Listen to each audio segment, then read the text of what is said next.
With New Year's resolutions, many of us will make a vow to eat healthier, and that's a good thing. But what about our beloved pets and their nutrition? Greetings, Naturopathic Dr. Dennis Black here, and I'm on a mission to provide better nutrition for cats and dogs because truthfully, all pet food is dead food, which is why we created Rough Greens and Meow Greens in the first place. We bring their food back to life with live vitamins, minerals, probiotics, enzymes, omega oils, antioxidants, and so much more. All in a tasty formula that your dog and cat will love. You can improve your pet's coat, digestion, energy, and have less vet bills. Let 2025 bring a new year and a new pet. Get a Jumpstart trial bag, normally $20. Get a 100% discount with promo code BESTFRIEND. You just cover the shipping. Go to roughgreens.com, use promo code BESTFRIEND. Bring your pet's food back to life with Rough Greens. So good, your pet will ask for it by name.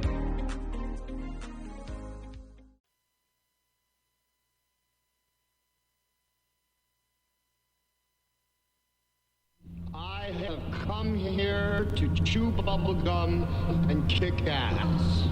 And I'm all out of bubble.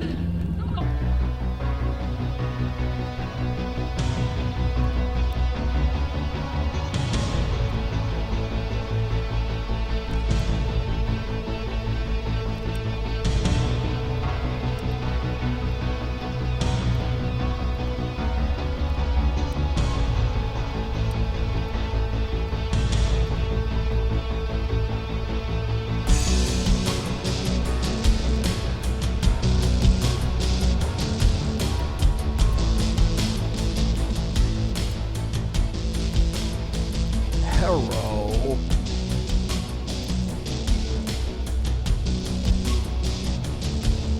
Hey kids, what time is it? It's time for BZ's Berserk Bobcat Saloon radio show. Ladies and gentlemen, boys and girls, children of all ages, welcome to the Bloviating Zeppelins Berserk Bobcat Saloon radio show, live and direct on the SHR Media Network, where I am ensconced right here in the palatial and sumptuous SHR Media studios. We happen to be broadcasting, I happen to be broadcasting 2 miles from the locus of evil in the entire West Coast, the capital of California, Sacramento, Fornicalia, where at night, where the evil winds blow, the smell of sulfur and brimstone is thick in the air. And I might even suggest that the evil that emanates from the state capital and certainly pervades this state certainly has terribly and undue influence all around the rest of the United Snakes of America. You got a belly up to the bar, we've kept your seat, and it's great to see you back.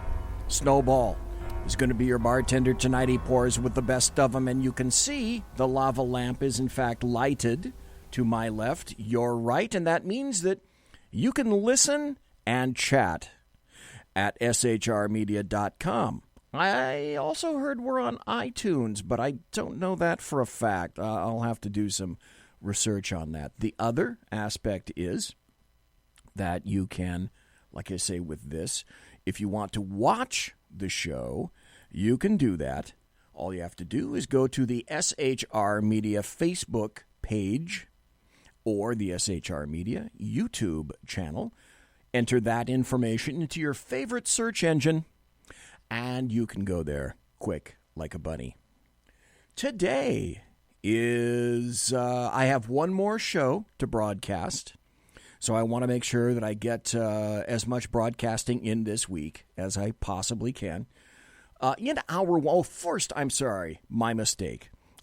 Nobody in chat yet, so no kudos to you guys. The first hour, we're going to have Alan Thomas has deigned to return.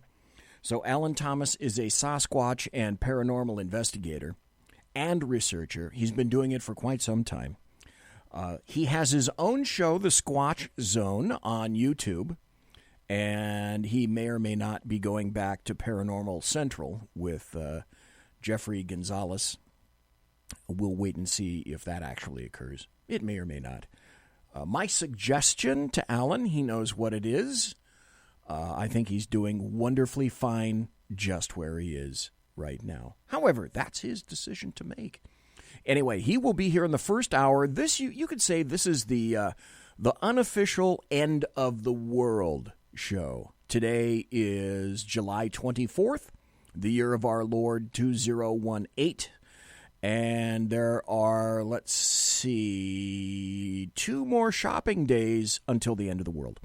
So as I was saying in a lot of the promos for this show earlier today, now is the time to clean your fish tank. Now is the time to balance your checkbook. And if you really want that pickup truck, now is the time to go out and get the damn pickup truck, okay? Hey, drive it around, because, the end of the world is supposed to be coming Friday because of the blood moon. And I'm just thinking, I really better get all of my programs off my chest as much as I possibly can. And who better to talk about that in the first hour than Alan Thomas?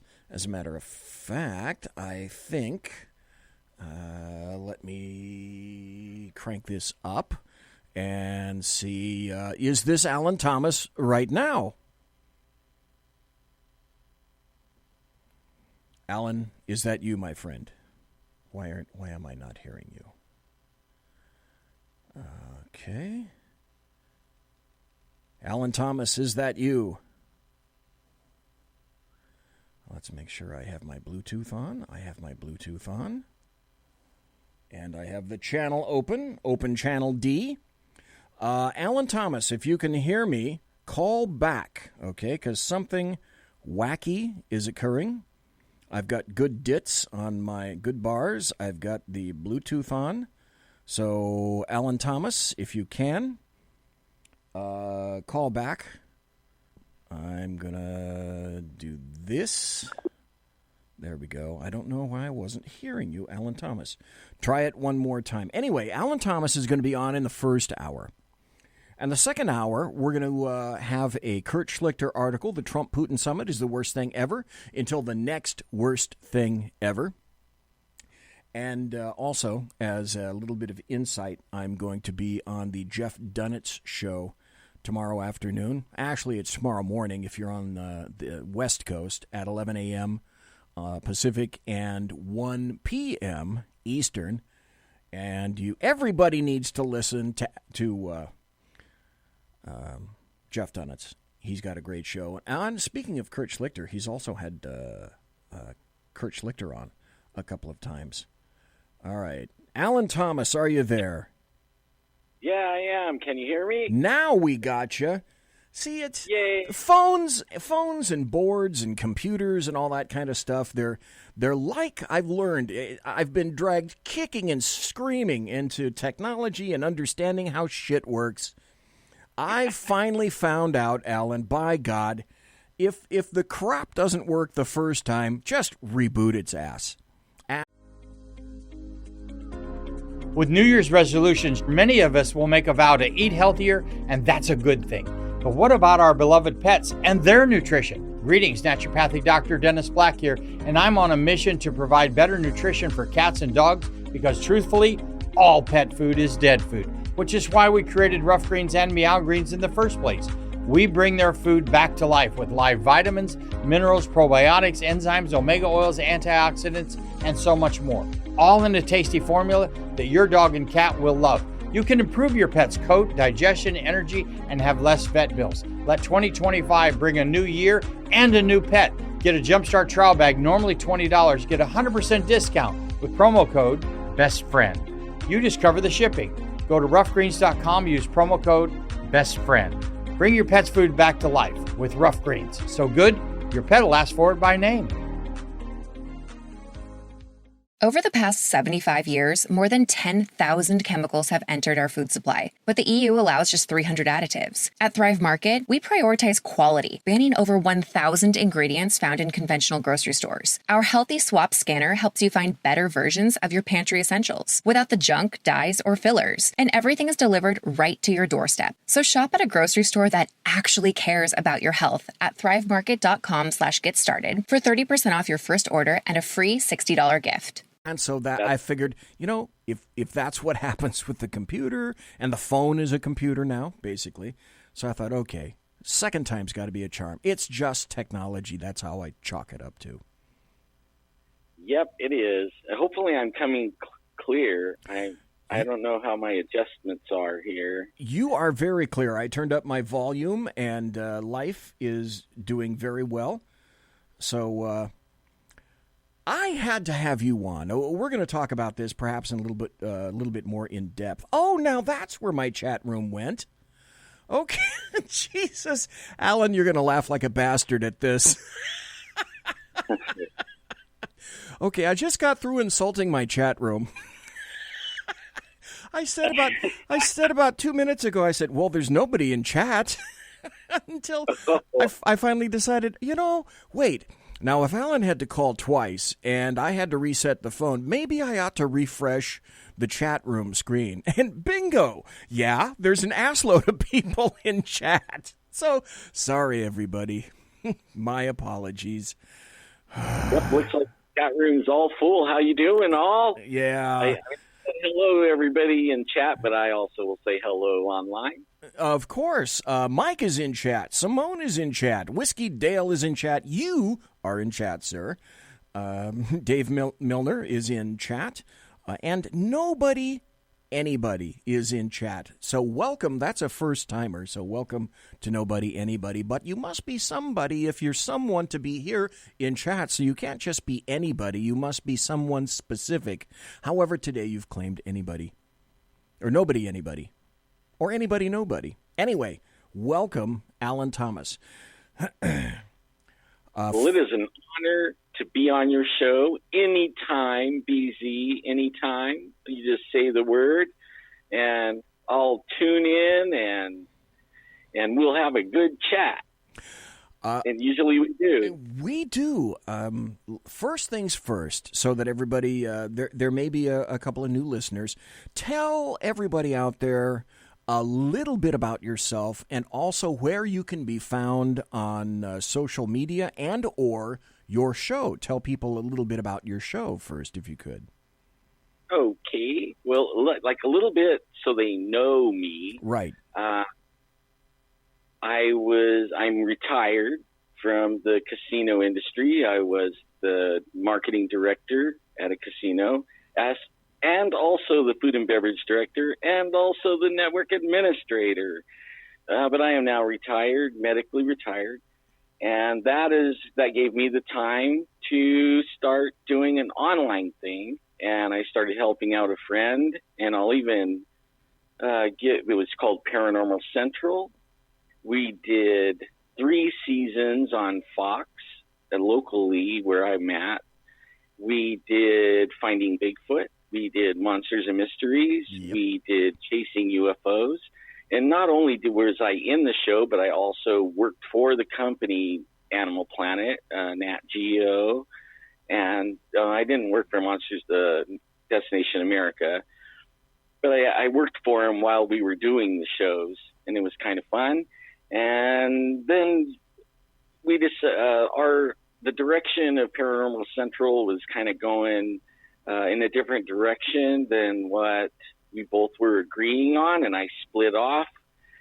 I started my own. You're being very kind. You're a kind individual, and the way you quantify that, you're being very kind. So kudos to you for that, sir. Yeah, I don't see any reason on hurting anybody, and because they can hurt themselves all by themselves. They don't even need me. Funny you should mention that. However, I digress. But anyways, I started my own YouTube channel, and it's just a small little channel called Squatch Zone. And I'm growing by leaps and bounds, maybe like 3 people or 4 people per week. Good for you. And good. Yeah. I mean, I think I'm up to around 8,200 and something followers now, and growing. Okay. Well. And I have a great time. I don't have a set day. I don't have a set time. I at least at this point, I'm putting together a new studio, and once I get all situated, then I will look at, setting a date and time, and probably something once a week. But only everybody, because what's so cool about it is you go on, everybody wants to go live. So it's kind of, since I don't have a set in time, not everybody could be there when I'm live or know when I'm live. Right. But at least they catch the recording. So it's good. But hopefully here in, I don't know, a couple of weeks or so, I'll be going full steam ahead and have a set time and everything, same back channel and all that kind of thing. Well, you did a hell of a lot of work to your in-home studio, and I mean, you did everything: new paint, new carpeting, new furniture, everything new. You've got all the stuff plugged into your board, and you and I made a pact just recently. You and I made a pact, and we said one of the things that we wanted to do before the end of 2018 was we want to appear live in each other's studio. Now, your studio is down near Fresno, and the SHR Media studio is 2 miles from the locus of evil here in California. And it really is an honest-to-God studio, and it's been updated a little bit. We're doing things to the studio, upgrading a whole bunch of stuff. But in any event, we both forswore an oath that you're going to be here in the studio one day, and I'm going to be in your studio one day. And you talked about live. I don't know about you. The SHR first told me when I got together with them, I talked to Sackhead Sean, and his advice to me was, you need to go and podcast a couple of times and get comfortable with things first. And I thought, no, you know what? I'm just going to take a bite out of the ass of live. And my very first show was live. Say what you think of it. And I just enjoy live stuff. I could easily pre-record a lot of people, and I have someone coming up that I've pre-recorded. I'm going to play. I don't know if I'm going to play her Thursday or next Tuesday. Well, I might not be around next Tuesday. We might be all gone by next Tuesday. But if I'm still here, I might play her. The end of the world, don't you know? The end of the world. It is, and that's one of the reasons that we're here tonight. But I just enjoy doing stuff live. And I think you do too, as a matter of fact. I'm hooked. I actually have, with the other guy, I have probably around 580 live shows. Wow. With New Year's resolutions, many of us will make a vow to eat healthier, and that's a good thing. But what about our beloved pets and their nutrition? Greetings, Naturopathic Dr. Dennis Black here, and I'm on a mission to provide better nutrition for cats and dogs because, truthfully, all pet food is dead food, which is why we created Rough Greens and Meow Greens in the first place. We bring their food back to life with live vitamins, minerals, probiotics, enzymes, omega oils, antioxidants, and so much more. All in a tasty formula that your dog and cat will love. You can improve your pet's coat, digestion, energy, and have less vet bills. Let 2025 bring a new year and a new pet. Get a Jumpstart trial bag, normally $20. Get a 100% discount with promo code BESTFRIEND. You just cover the shipping. Go to roughgreens.com, use promo code BESTFRIEND. Bring your pet's food back to life with Rough Greens. So good, your pet will ask for it by name. Under my belt. And then that's not counting the cable shows and, all the other stuff. Right. And all the other, going on other people's shows live. I've been on lots of shows. Like I'll be speaking for everybody that's listening, I will be in Jackson at the I can't remember what I think it's called like a Paracon. Isn't Paracon? Isn't that it? Well, I think they have a different name for it. Okay. I'm going to see here. I don't want want to get it wrong. It's the Motherlode Paraquest 2018 Paraquest. Okay, there Jackson, you go. California. And I will be speaking on November 3rd. I'm going to try to be there for the whole weekend, the 2nd, the 3rd, and the 4th. The 2nd will be a meet and greet and a masquerade ball. And the 3rd will be all guest speakers. I think there's like 10 of us now. And the 4th will be ghost hunting and a couple of different locations. And that will depend on what level of ticket that you buy. Like if it's a gold or a platinum or a silver. And I don't know what they are. You know, you could go to the Motherlode Paraquest 2018 website and you can see everything that it has, you know. And I haven't had time to really look at it too much, but I told them I will tell everyone. And tell you what, I will be there. And you mentioned that to me in terms of the linkage with if you happen to be in Jackson, that puts you in a little bit of proximity to the studio. So I'm hoping that as you are in attendance at the Paraquest conference or the Paracon in Jackson, that you appear here live in the studio. That'd be great. By the way, for people that don't know what or where Jackson, California is, Jackson is up in what's called the Gold Country. When gold was discovered in the foothills, the California foothills east of Sacramento in 1849, I believe, 1848, something around there. And Jackson is part of the foothills, and it's called Gold Country. So even in November, it's going to be probably a little warm if you decide that you're going to come up here. And it's a cute little town. It's got a lot of amenities to it. They're not huge amenities. I mean, I think they've got a Dairy Queen and they sell fish, and there's probably a meat market somewhere. No, I'm just kidding. Jackson is a cute little town. So I am going to go, guaranteed. I am going, sir. My wife, the beauteous Mrs. BZ, she is a paranormal freak. She's a ghost freak. She's a UFO freak. That's why she loves the hell out of you, which is why there's no hell left in you, because she loved it all out of you. And she listens to every show that you have. She listens to every paranormal type podcast. So, yeah, we will be there, most definitely, sir. Cool. And I will be what I promised you, I'll be working on that. I haven't talked to him yet, but I am working on it. Okay. And I will let you know. If you do, that's great. If you don't, that's okay too, because we are definitely going. Period. End of statement. That's all there is to that. Cool. The other thing, I'm sorry, go ahead, sir.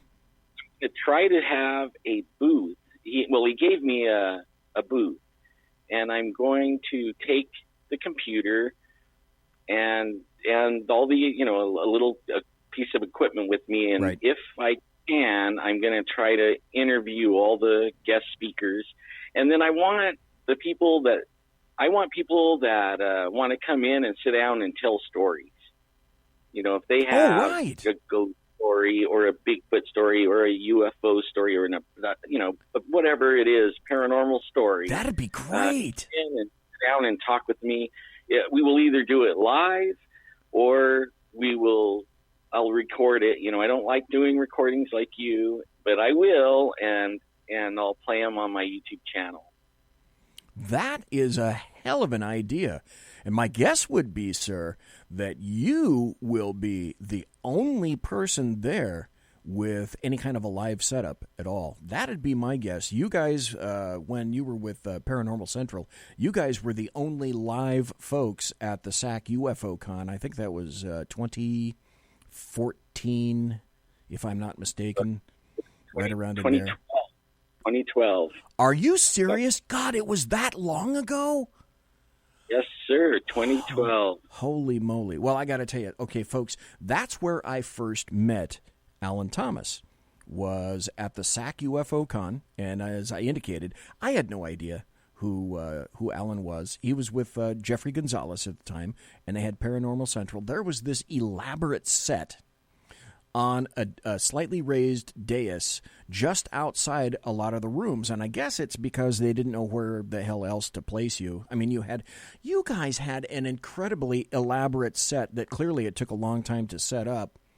But I sat there and I was watching what you guys were doing, and you were watching the show on your telephone, and I thought that was an amazing kind of thing, and I struck up a conversation, and then I started calling into the show, and that's where I first met you. Because Alan Thomas is a great... Folks, if you haven't sussed it out already, Alan Thomas is a great That was guy. when I at that time, that was we brought aliens, stuffed aliens. You guys brought the window? Yeah, we brought everything. We had a complete set with monsters and aliens. And, we had one alien hooked up to a drip, like it was on a hospital gurney. You know, yes, It looked great, and the idea was to let people come and take selfies in front of all the props. Uh-huh. People loved it. Once they found us, they loved it, and we had a great time for 3 days over there, and it was so fun. It was a gas. Unfortunately, I can only conclude that they probably didn't make an arseload of money because they never did it again. So I was very sad about that. They didn't make very much money. Something happened. I don't know what, there was some kind of blowout. Really? From the people that were holding the event. And so they never did another one. And it would have been fun to do some more of them. But they had some kind of blowout, and they're not together anymore. Yeah, sad. Now the one I'm doing in Jackson, also in 2012, right after the SAC UFO Con, they had a Paracon at St. Mary's Hospital in Virginia City. Wow. Okay. And we went over there. Now Jeff didn't go with me on that one. I just did a Bigfoot presentation about what I'm going to do at this one, 50 minutes or something like that. And that's about it. But I will make the meet and greet and hang out with everybody and be sitting at my little booth. With New Year's resolutions, many of us will make a vow to eat healthier, and that's a good thing. But what about our beloved pets and their nutrition? Greetings, naturopathic Dr. Dennis Black here, and I'm on a mission to provide better nutrition for cats and dogs because truthfully, all pet food is dead food, which is why we created Rough Greens and Meow Greens in the first place. We bring their food back to life with live vitamins, minerals, probiotics, enzymes, omega oils, antioxidants, and so much more. All in a tasty formula that your dog and cat will love. You can improve your pet's coat, digestion, energy, and have less vet bills. Let 2025 bring a new year and a new pet. Get a Jumpstart trial bag, normally $20. Get a 100% discount with promo code BESTFRIEND. You just cover the shipping. Go to roughgreens.com, use promo code BESTFRIEND. Bring your pet's food back to life with Rough Greens. So good, your pet will ask for it by name. Waiting for everybody to come and, shake my hand and talk with me and all that kind of stuff. But it was really fun. It was haunted as heck. They gave us a room. Really? And I think I was on the second floor, and it was an old sanitarium. And man, oh man, I went to bed, and then I was woke up by some deep voice talking into my ear. And Whoa. I couldn't understand what it said, but it woke me straight up. And it was trying to grab my covers and pull the blankets off of me. And I kept fighting with it all night. And finally around 5:30 in the morning, and we didn't get in there until like 1 in the morning. So 5:30 in the morning, I decided, you know what, I'm done fighting with this thing. And it waking me up, talking in my ear. I mean, it was right next to my ear, this loud, deep voice. So I get up, and I went with this other guy, and he was also presenting there. And I got up and went down to the kitchen and thought I would make some coffee or see if anyone had made any coffee. And he was down there, and he had already made the coffee. And I'm like, what are you doing in here? And he said, I couldn't sleep. The children were running up and down the hall. He goes, you didn't hear the children? They were laughing and screaming and running back and forth up and down the hall. He goes, it was keeping me awake all, I never got to sleep. I thought, wow, I didn't hear any kids. And I was in the room right next to him. But whoever that guy was, he wasn't letting me sleep either. And we had a good old time laughing about it and talking about, the kids running up down the hall. And he was like, I would have rather had the guy talking in my ear. He goes, I hate kids, So it was a hoot. And I was, I guess, scheduled to go do the other ones, but I was so busy doing TV and internet shows that I couldn't go do any of his other cons or quests or para things until this year. Wow. And I told him for sure this year I will be there, for sure. We got about 4 more minutes till the bottom of the hour break. I'm going to tell folks something tonight that I've never told anyone in public before. If my wife happens to be listening, she'll be shocked. Now, I did tell you the last time that you were on, I did tell you that I thought that I'd seen some kind of a younger Bigfoot during the day climbing up a ladder out of Clear Lake onto a dock, which I thought was very bizarre, but I went into detail about describing that. In my opinion, I saw something clearly that I could not explain. Your input was such that it could have been a younger Sasquatch. The detail was such that I don't think it was a man, unless it was a guy in a hirsute being stupid enough to climb up out of Clear Lake for some God knows what reason. But anyway, we have 3 more minutes. I tell you what, I'm going to leave that story until we come back after the break. Now, I noticed that somebody said, it was Beantown Billy, said just now, a prayer for Sword Point 9, and that's Kaiser Schuff. Yes. And if we could, before the bottom of the hour break, Kaiser Schuff he was a military dude, used to be in the Army, used to be in the Marines, and now he is a private contractor, and he has been assigned all over the world. And you and I, Alan Thomas, we spoke on his show once we figured out the technology. We spoke. That was a miracle, by the way. That was a miracle. We spoke for 5 hours straight. That is the longest show that I think that I will ever have partaken of. Kaiser Schuff, he's going back into the sand pit, and he just left he left last Friday the 20th, I believe he said. He might be gone for a couple of months. So if anybody knows Kaiser Schuff, he's known as Sword Point 9, send him a prayer to make sure that he's, while he's over there in the Middle East, that he's safe, doing whatever it is that he's going to be doing. Because if he told us, he'd have to kill each and every one of us, damn it. And I like my life way too much for that. And speaking of life, we'll all be gone on Friday, because this Friday is the biggest blood moon, I think, that we will see in, I believe, if I'm not mistaken, at least a century. So we're going to take a break. We are talking to Alan Thomas, a Sasquatch paranormal investigator, a dude who knows about everything unexplained, thanks to Whiskey Dale, Alan himself, Mike, Simone, Dave, Andy, anybody, and Beantown Billy. Thanks for being in chat. When we come back, the raison d'etre for our being here today, and I will tell you a story about the paranormal that I've never told anybody yet. And I think my wife, like I say, if she's listening, or maybe she listens in podcast a little bit later, she's going to be very surprised that I'm doing this. Folks, it's the Bloviating Zeppelin's Berserk Bobcat Saloon radio show, live and direct here on the SHR Media Network. Don't go nowhere, pretty please. You're listening to the SHR Media Network.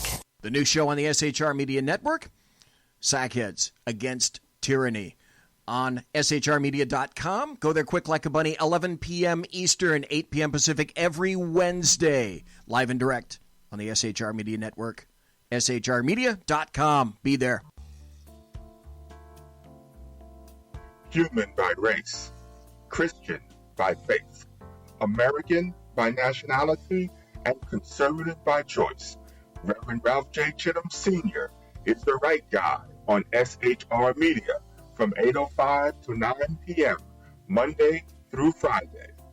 And if on the rare occasion I am ever wrong, I will still always be right. The Right Guy on SHR Media. When dirty politicians, shadow governments, and deceptive Islam blind the world with fake stream media smoke, their only fear is one man with a cane. I'm Dave Milner. Join me through SHRmedia.com, HighPlainsTalkRadio.com, and the Western Free Radio Network at Spreaker, YouTube, and iTunes for a different perspective weekly on the Unpleasant Blind Guy. And catch me on Jeff Mitchell's EDL Radio on BlogTalkRadio.com. There's no surrender ever, because truth is not always pleasant. Hey, this is Michael Wright. And I'm Shannon Wright. Join us for The Right Way with Shannon and Mike, Monday through Thursday from 7 to 9 a.m. right here on SHR Media. Why are they joining us? For fun things like sports, politics. Oh, maybe some news and entertainment? And all kinds of other things. Money and recipes and events, all kinds of stuff. Yeah, so join us Monday through Thursday, 7 to 9 a.m. here on SHRmedia.com. With New Year's resolutions, many of us will make a vow to eat healthier, and that's a good thing.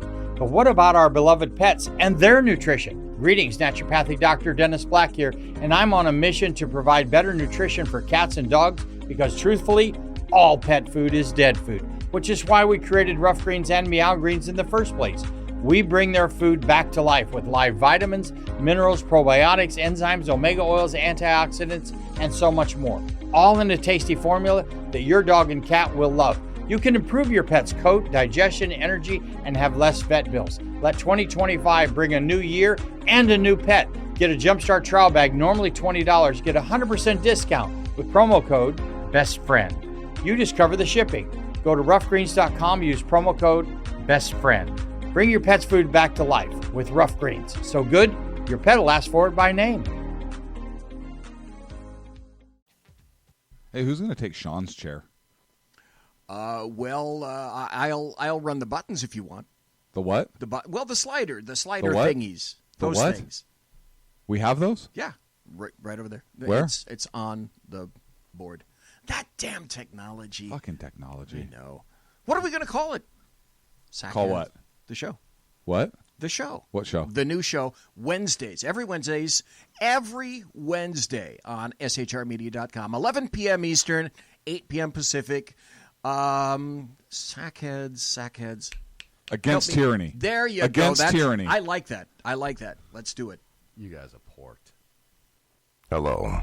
I'm Tim Hart. I'm the guy BZ hires due to his shameless contract with the SHR Media Network to voice his promos. He'd like me to tell you that the Bloviating Zeppelin's Berserk Bobcat Saloon radio show can be found on SHR Media Network, Spreaker, and YouTube every Tuesday and Thursday night at 11 p.m. Eastern and 8 p.m. Pacific, featuring right thinking from a left brain and doing the job the American media maggots won't. You'll find that the speech is free, but the drinks are not. There, in the saloon, just when safety pin manufacturers are running out of metal for the diapers of the leftists, BZ is sending his personal drones of freedom into the wheelhouses and ossicles of lovers of sovereignty and liberty nationally and globally. Broadcasting behind enemy lines in occupied California, BZ swears that no rights were harmed in the making of this promo. It's your business diva here, Melanie Collette. I am inviting you to a front row seat as I discuss some of the most intriguing details of wealth and finance with today's movers and shakers in the world of business. Listen in and discover financial truths on a global, domestic, and household scale. Uncover topics that will impact your wallet today and in the future. Money Talk with Melanie airs Monday through Friday, 5 p.m. East, 2 p.m. West, right here on SHR Media and High Plains Pundit Talk Radio. You can't afford to miss it. Conservative media done right. You're listening to the SHR Media Network. Ladies and gentlemen, boys and girls, children of all ages, you're listening to the Bloviating Zeppelin's Berserk Bobcat Saloon radio show, live and direct on the SHR Media Network, as I am broadcasting from the palatial and sumptuous SHR Media studios, 2 miles from the belly of the beast, the locus of evil, Shatramento Fornicalia. Hey, it's a terrible thing, but somebody's got to do it. Tonight, we're talking to Sasquatch, and paranormal investigator and researcher Alan Thomas. Before we go a little bit further, one thing I do want to point out, and in chat, Alan indicated that it's entirely possible that Kaiser Schuff may be listening right now. If so, folks, if you can, send some good thoughts and prayers to Kaiser to make sure that whatever he's doing over there in the sandbox, that he's safe and comes back all in one piece. His family wants to see him back. We want to see him back. We love you, my brother. Be safe while you're there. I also wanted to tell folks this. A long time ago in a galaxy far, far away, I went on my honeymoon in 2007. We went to Tahoe, to the Ridge in Tahoe. Then we went to Timber Cove on the ocean in California. Then we decided we were going to drive up I-5 and stay. We ended up staying overnight in Eureka and then went all the way up to Astoria, Oregon, which is right on the inlet for the Columbia River. Went to the Columbia River Museum. It's a great town. Had a lot of fun. Stayed there, enjoyed ourselves. Came back, and it was it was still snowing, as a matter of fact. So we stopped at this place. I think it was called the Whale's Tail Inn, and it was just outside Lake Shasta. And it was storming. It was February, so there was still snow and whatnot. And we stayed overnight there. And while I was there, it was kind of a unique room, not a real new place, but we thought, okay, we just lucked into it. We didn't plan on staying there. We stayed there overnight, though. I had this funny inkling that there was something in the room. Now it was a queen or a king size bed, and I'm there. It's at night with my wife, and I had this funny feeling. I was sleeping on my side, but it was as if something absolutely huge materialized out of nowhere and was looming over me. It was massive. I woke up. It got me out of a sound sleep. It was probably one of the most... My hand, I can distinctly recall my hand being kind of outside the bed and draped over the side a little bit. And I can remember I pulled my hand in, like a kid, like being in your bed and under the covers is some kind of a king's X so that the bad shit doesn't get you. And that, for me, that was very disturbing. That's the only time that anything like that has ever occurred. And my wife used to tell me, you'll never tell anybody that story. You continue to insist that it was just a dream. She believed that something visited us in the night. Now, what it was, I don't know, but not before or since have I had an encounter like that with anything. So I have no idea what it was. I don't know if it was something that was haunting that room, that motel. I have no idea as to what the heck it was. So let me ask you then, Alan Thomas, what was your most recent sort of unexplained activity or event that occurred to you? The most recent was last Thursday. Wow. Okay. We were out at, we've been having a rash of what they call dogmen or wolfmen, whatever, lately, and Bigfoot, and actually green orbs off the hook over here. Green orbs. Yeah, and usually the orbs that color are over. Usually, the people that report those are in usually the reservations around the area. We have several, and I have friends in all of them. And I've heard people tell me about these things, and they're usually floating along the treetops over creeks and stuff. Okay. But now there lately, in the last few weeks, there's been a rash of these dogman sightings. And for this area here, it is rare. For us to, like, normally, 3 a decade, maybe. Wow. Okay. I mean, so now there's 5 in 2 weeks. And last year there was several. So it seems like it's on the increase. So we went out to the area right where, and when we went with the guy that seen it, and he thought it was stalking him. He said that he was actually looking in a different direction where the Bigfoot hang out. Okay. And that's why they were there. They like oranges, and they were actually facing the orange grove towards this river, and the oranges growing along the river. Well, behind him was a mountain, and for some reason he felt kind of weird, and he turned around, and 20 yards away was what he thought was a Bigfoot at first, and it was like stalking up on him. And soon as it seen that he was looking at him, looking at the dogman turned, and he thought it was Bigfoot, but as soon as it turned, he could see the ears and the snout, and it was like real huge in the chest and arms. It had big, long, bony fingers, and its legs looked really weird. And then it did something that I never heard anybody say. He said that it started jumping up the hill, like 30, 40 feet, leaps. And it looked like a Spider-Man movie. How Spider-Man jumps around, right. Building and stuff. Right. He said it dropped down on all fours and it leaped 4 or 5 times and then went over the hill.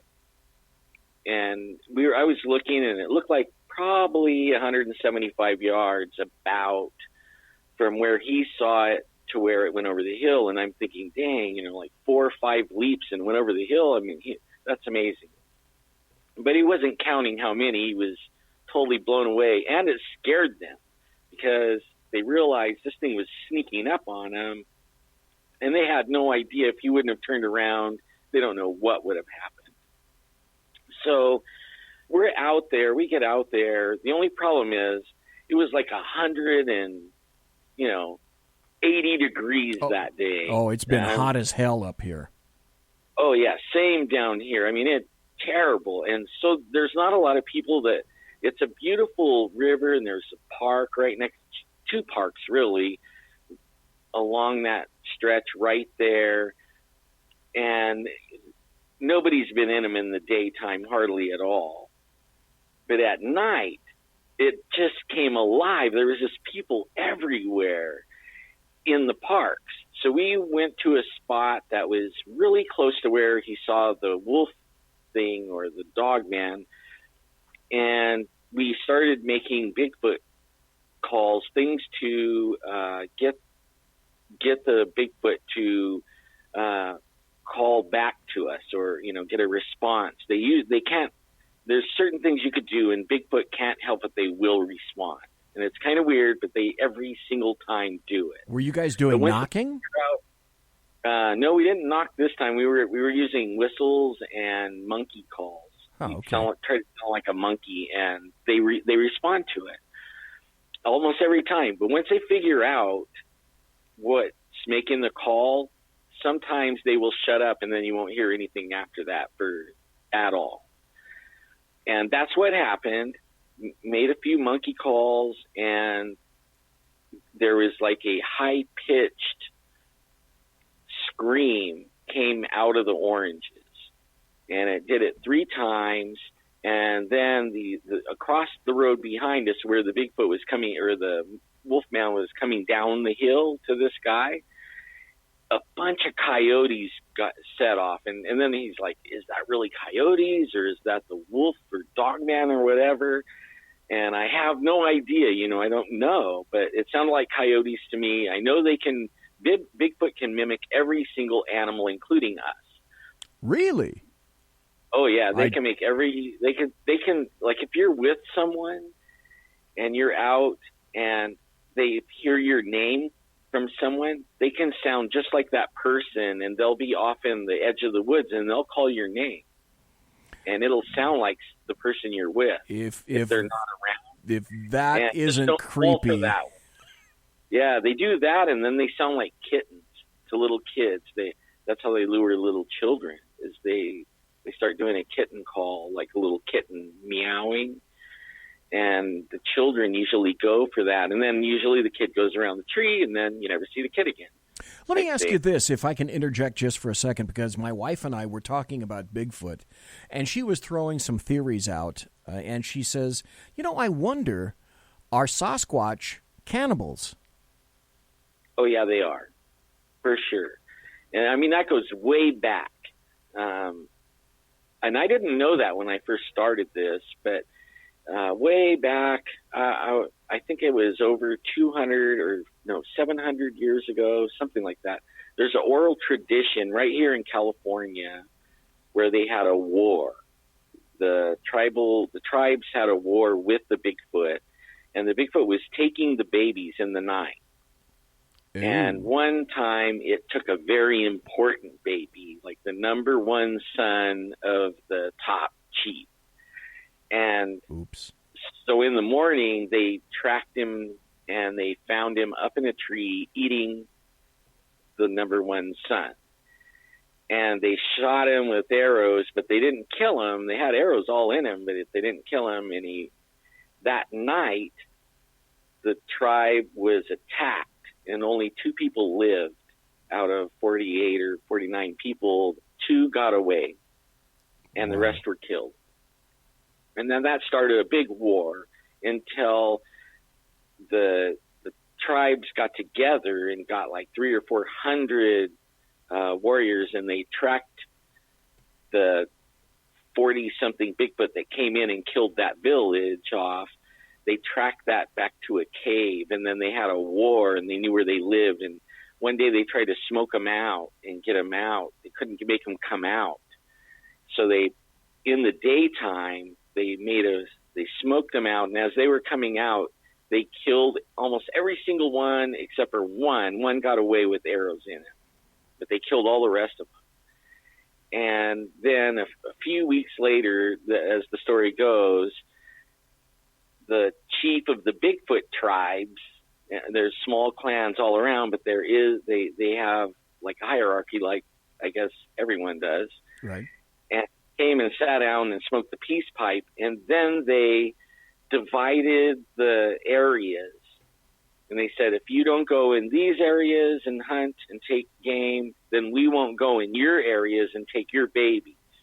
And we'll hold to those boundaries. Long as nobody breaks those boundaries, no more war. And they all agreed on it. And I was kind of like, I don't know about that story, Mm-hmm. And, the windows that we have. Well, there's this place, and we call it the spot, because every time we go there, we've had people run away, get in their car and drive away scared because of, it's an active Bigfoot spot. You go with us over there, you will come back a believer, or you will leave and never go back to the mountains, kind of thing. I mean, it's off the hook. And one day I was visiting with some of my friends that are tribal members, and I told them about that, and they go, what area is that? When I told them, they're like, oh man, stay out of there. That is their area. We don't go there. That's one of the boundary areas. And I'm like, what? Really? Whoa, okay. But it didn't keep me out of there, but it did. I do think about that every time I walk in there, like, oh wow, I'm in the no man's land. No man's go in there, good thing we're not tribal members around here. We'd be starting another war, I guess. I have no idea.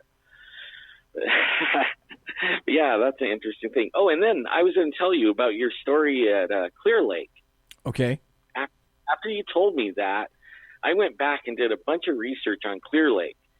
Clear Lake is like one of the hottest spots in California for sightings. There's hundreds of sightings out there.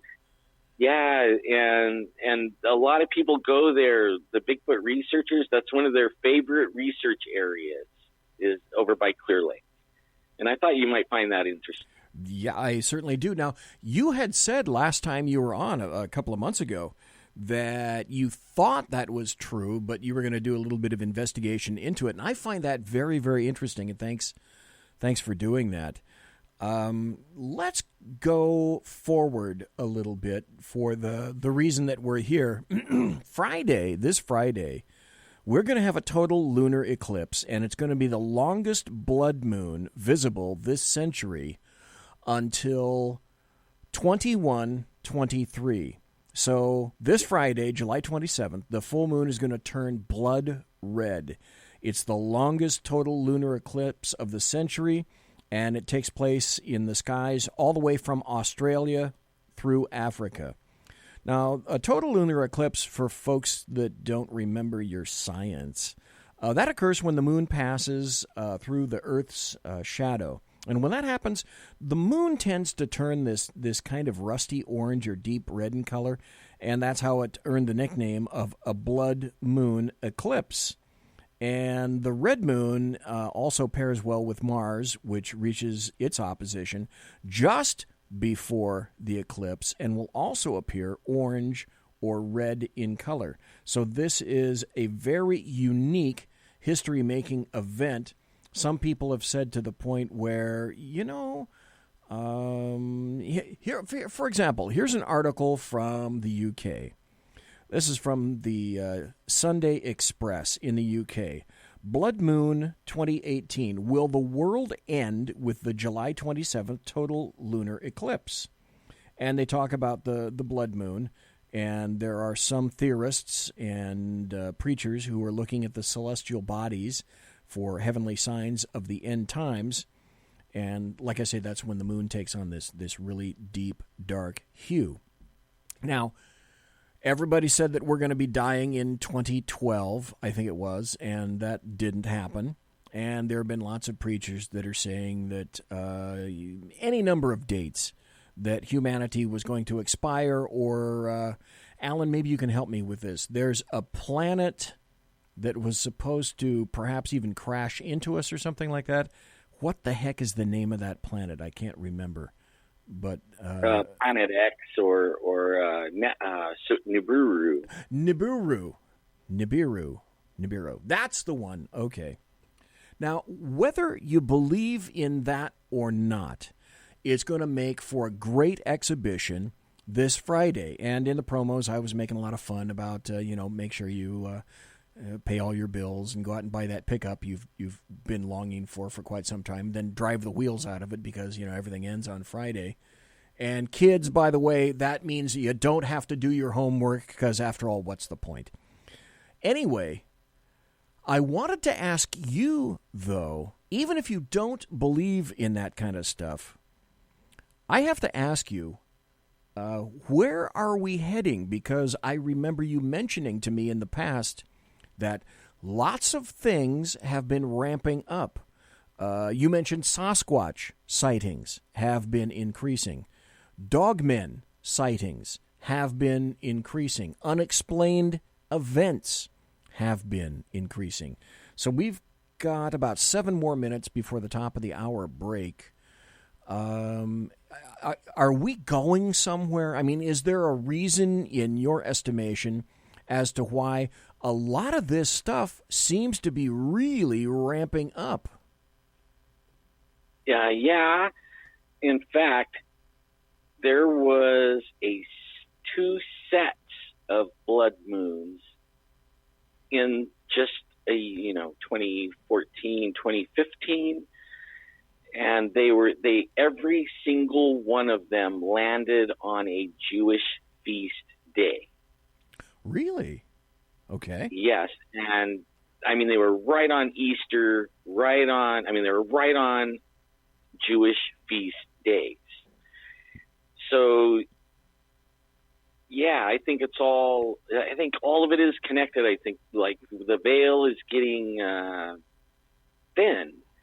We have people seeing more shadow beings, Hat Man guys, aliens. In fact, Sunday I went out with Adolf. He was abducted at Courtright Reservoir, 10/11/02. Okay. Him and I mean, he will not even after dark. He goes home. He does not stay out after dark. He's afraid of the dark, and really, what's in the dark is what he's afraid of. Now, for folks that are not aware, can you give sort of a general sense of where Cartwright Reservoir is in California? Yeah, it is up Highway 168. It would be, I guess, just south of China Peak ski area, probably just west of Mammoth Mountain Ski Resort. So it's Mammoth Lake. It's kind of up in the Sierra Nevadas a little bit, in the mountains. Yeah, and most people they know Shaver Lake or Dinky Creek. It's just past those. Okay. In the mountains, but that would be going towards Mammoth Mountain, the one with the ski resort that just had, I think it was January, it had an avalanche that took part of the top of the mountain off. Holy crap. The avalanche, everybody, they're saying it was an avalanche, okay? But it wasn't. Avalanches don't usually take mountain with it, like as much as what it took. So that is really weird in that Mammoth Mountain has been shaking around a little bit like it's waking up. Not only Mammoth Mountain, like to go with all that you're talking about, Hawaii is off the chart. Right. Oh, yes. Usually 5 volcanoes will blow up per year, or, at one at a time kind of thing. There's always one going somewhere. Well, right now we have more than in history going all at one time, and we have some waking up that haven't blown up in 50,000 years. In fact, they just found a new one. They call it a new caldera supervolcano in New Mexico, and it's waking up, and it's supposedly bigger than Yellowstone. New Mexico. In fact, the geology guys are saying they're not worried about Yellowstone as much as they're worried about that one. And I mean, so everything's waking up, everything's shaking up, it's in the sky, it's in the earth, it's all over the place, and it's biblical. If you go back and you read, I know a lot of people, they get mad at me when I say these things, but if you read Revelation and you read predictions for this certain time, where they call it, the end days or whatever, all these things, when you see all these things come to fruition, you are in those days. That's what it says. And I would say if there is ever a signpost, like here's your sign type of thing, right? We're in there. Like when you talked about your cell phone, it says that technology will be going crazy. And here we could ride 5 miles up in the air, and for the last thousands of years, nobody could get out of a horse and buggy, and if you wanted a view, you had to climb a mountain. The phone that you have, that you carry around, 500,000 times more powerful than the computer that took them into the moon. So I mean, we're in a weird day right now. We're in a weird time. So it's very interesting days to be living in. I find it exciting. It gives me a lot to do. Well, and if it doesn't, I'm going to have a good time and party all the way out. Party on, Garth. Yeah. Why not? Okay. I got to ask you this. We've got about a minute to the top of the hour break. Can you maybe hold over for about 15 minutes or so? I got a couple more questions. Would that be okay? Long as you want. As you want. Okay, beautiful. As long as it isn't 5 hours, we're golden. but as long as you want. Give me the whole show. I don't care. No, it's not going to be 5 hours, although that was a just an historic event, shall we say. Yes, it was. Folks, you're listening to Alan Thomas, Sasquatch investigator and researcher, paranormal investigator, has been on all sorts of shows on television, has his own YouTube channel and his own show called The Squatch Zone.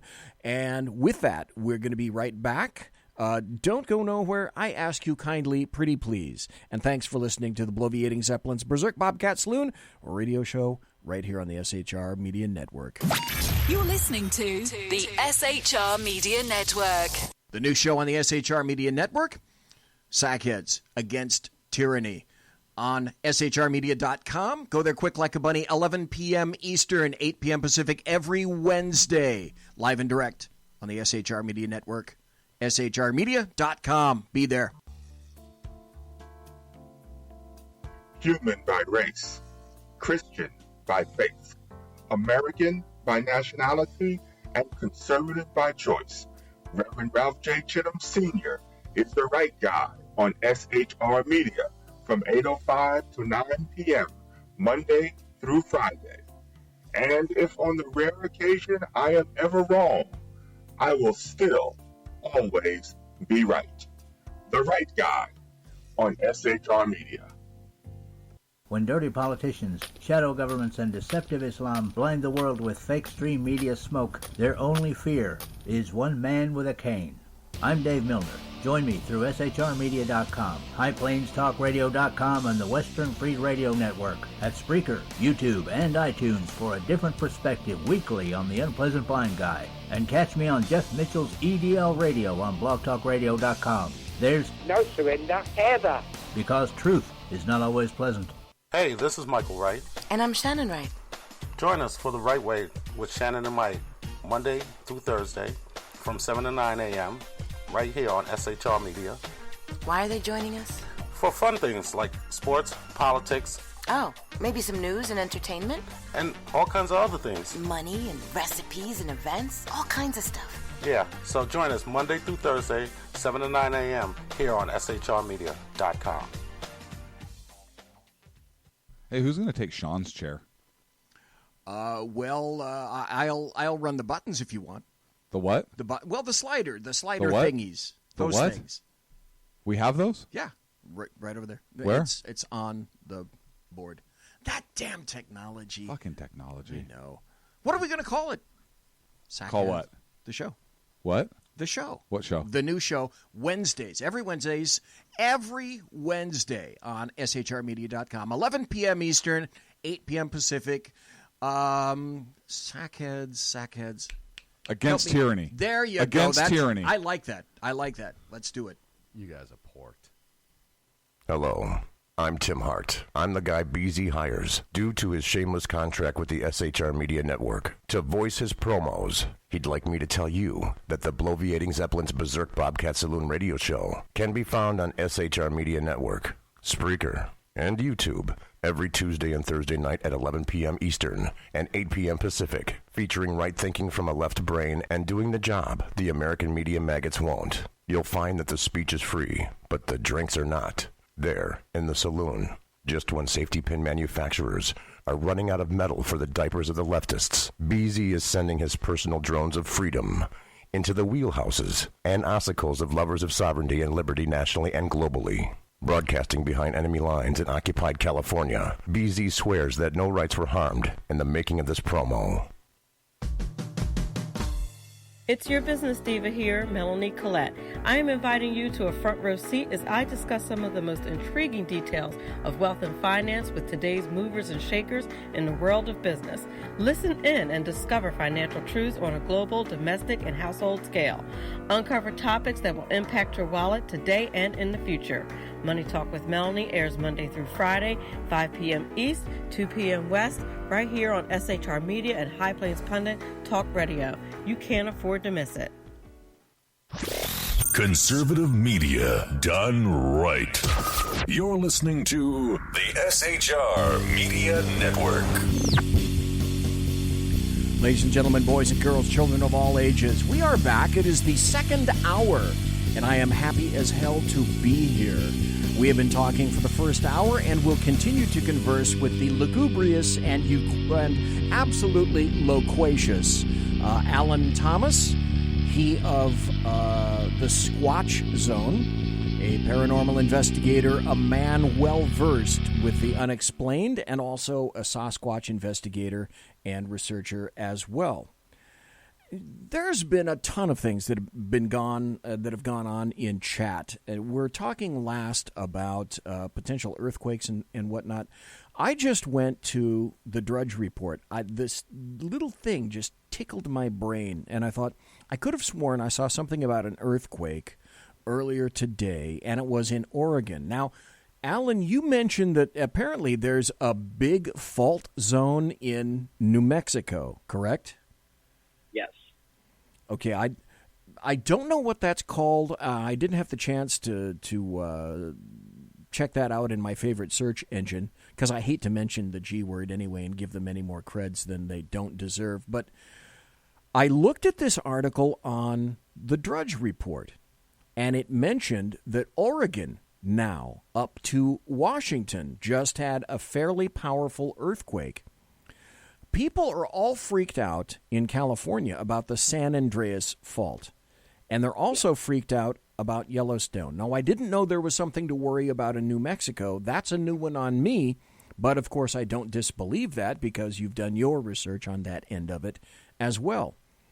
But there's also one big thing that people don't remember or they haven't been educated about in the Pacific Northwest, and it extends up into Canada a little bit, and that's called the Cascadia Subduction Zone.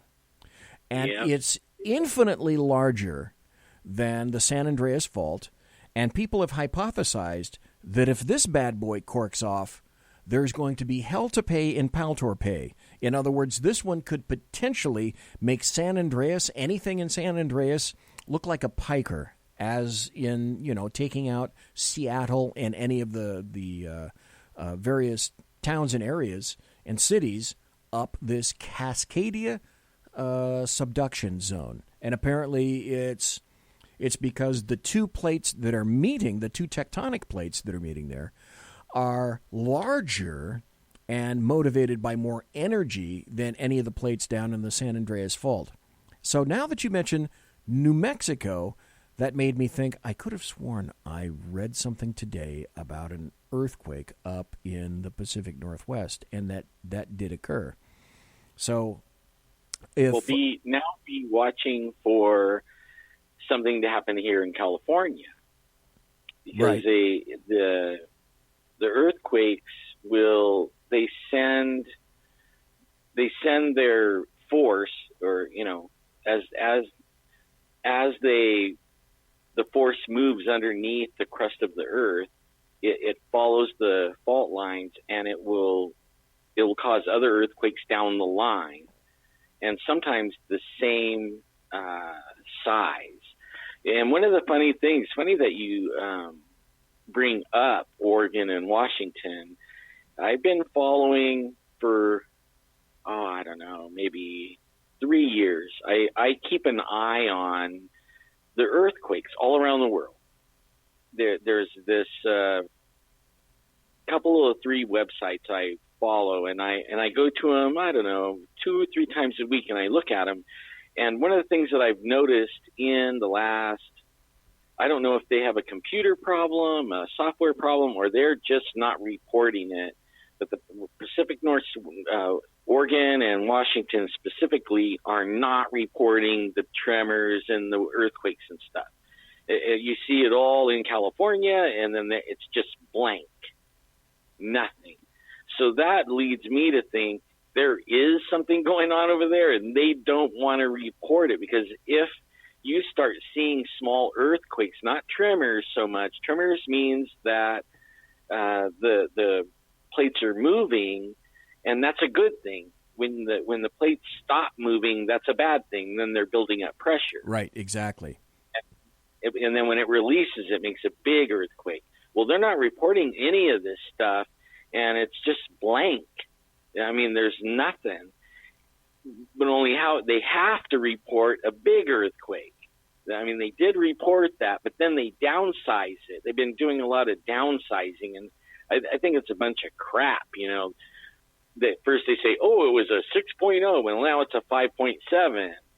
Then they do that all the time everywhere. They've been doing it in Hawaii all the time. I don't know. It's like to have people maybe in their mind go, it isn't that bad, But they have not been reporting any of the little tremors, any of the little earthquakes, the 2 points, the 3 points, the 1.5s, anything like that. Nothing. It's a clean slate for months.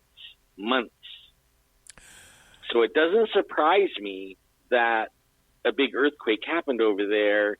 I've actually been expecting it because they're not letting us look at that. And that's how you find out. In fact, there's a guy, I don't usually promote anyone, but his name is Dutch Sense, S-I-N-S-E, all one word, Dutch Sense. You could go on his YouTube and he'll teach you how to watch the earthquakes. Really? Okay. Yeah, and you can follow, if you watch a few of his web things, and he has a live one going also that you can watch and see how it's going. I usually, once I learned how it works and watched him for, 8 or 9 months, and the government is against him now and trying to downplay him. So that means he's on the right track. If they ignore you, then, you're way off. But as soon as they start giving you attention and trying to shut you up, then, you're onto right something. Track. Yeah. Let me confirm that the name of this guy is Dutch Sense, like D-U-T-C-H-S-I-N-S-E? Yes. Okay, Dutch. And he has YouTube and he has live. I started watching him about 5 years ago, maybe 6 years ago. And I followed him, all the time. And now I can pretty much, I go on there sometimes when there's big earthquakes and hear his take on it, because he's been right so often. It's just eerie. I found the article that I was looking for off of Drudge, and also there are 2 more that nobody has been kind enough to place into chat, and I'm going to get to those in just a moment and discuss those. The one that I was looking for from Drudge is from the Oregonian. It says this: series of morning quakes off southern Oregon coast includes a 5.6. So that's not a small earthquake. No, that was updated at 9 a.m. this morning, Pacific time. And the story said 11 earthquakes ranging from 2.8 to 5.6 magnitude were reported off Oregon's southern coast Tuesday morning, according to the U.S. Geological Survey. The quakes, on average, were clustered about 126 miles west of Crescent City, California. No tsunami warnings were announced. Don Blakeman, a geophysicist at the National Earthquake Information Center, said the magnitudes haven't yet been serious, adding that quakes of this caliber occur fairly often off the coast. The 5.6, which occurred at 7:44 a.m., qualifies as a moderate earthquake. The impacts would be more significant if it had occurred on land rather than 10 kilometers under the sea, Blakeman said. Now, that's that article. Well, it was a 6.0 and they downgraded it to a 5.8 about 2 weeks ago in Alaska. Oh, yeah. And I think they had a few of them in the 5s up there. And so I've been waiting for it to come down, and they do it at equidistance. So as you'll see an earthquake, and as they pop off or release energy and have an earthquake, they're actually equidistant. It's kind of interesting to watch. And I've been waiting for them to come. Now it's at the California border, and we should be seeing something. They report more in California, and we've been having a lot more activity along Northern California, over there in the Buttes, right along the border. They've been having little small 3.0s, 3.5s, and it's following the Craton, which is a plate that runs through Colorado and then down and around like a J, and it goes through Texas and up into Oklahoma. And we've been having earthquakes off into Oklahoma as well. And what's really weird is when you look down in there where the earthquakes are, there's thousands of oil pumping operations. and all they're doing is making little pinholes or, little holes into the crust. Correct. They're on the fault line, so they're just weakening the fault line. And it's interesting. To me, it's interesting. I don't know what that means, but usually when you weaken something, it makes it easier for things to go off the hook in the wrong way. Dan put this in chat, and I just checked this article. This is from KGW8 in, I think it's Seattle. The headline is, Deep Earthquake Tremors Move Parts of Washington Westward. A recent wave of earthquake tremors began in May. Scientists believe a series of tremors could one day cause a major earthquake. A wave of earthquake tremors over the last few months have moved parts of Washington State and Vancouver Island westward. They've been called silent earthquakes, slow slip, or deep tremors, and can take months to play out. One just wrapped up that began in April. They occur when the oceanic and continental tectonic plates quietly slip past each other deep in the earth. These silent quakes weren't known to researchers 20 years ago. They were discovered in Japan, which has a similar geologic structure to the northwest coast of the U.S. and southwestern Canada. That same structure expected to result in a magnitude 9 earthquake and tsunami off the coast, much like what killed some 16,000 people in Japan in 2011. Now, let me back up a little bit. You mentioned Alaska, and there was an earthquake, and I'm not on my search engine right now, but I can distinctly recalling, I think it was an 8 that decimated Alaska in 61, 62, something like that. Now, that was more like a 9 something or a 10. That was a big one. It was huge, and as a kid, I can remember the pictures in the newspaper of the different levels of streets. Like there's a chunk of someone's street here, and the rest of the street is 20 or 25 feet below that. Buildings completely decimated. Dave in chat says, no, that was a 9 in 68 or 9. Okay. I know, huge when because I was about 10 years old when that happened, and I remember the pictures too. In fact, we would go in the library, and before there was computers, you could get in the newspapers and magazines. That was our big fun, and we would pull those earthquake things because in 71, I think it was, we lived in LA for about a year, and we went through that earthquake that was in 71. I can't remember what the name of it was, but man, it rocked our world, tore our house up, and we moved back up here. We actually lived up by Yosemite and then moved down there. My dad got a job down there, and right after that earthquake, it was like, let's get the heck out of here, because it actually shook for days. And it got worse and worse and worse. And then one morning it really shook and shook the house apart. And then it started shaking a little bit less, a little bit less, a little bit less as it went down. But they were all, 7.0, 6.8, like that. And it was scary.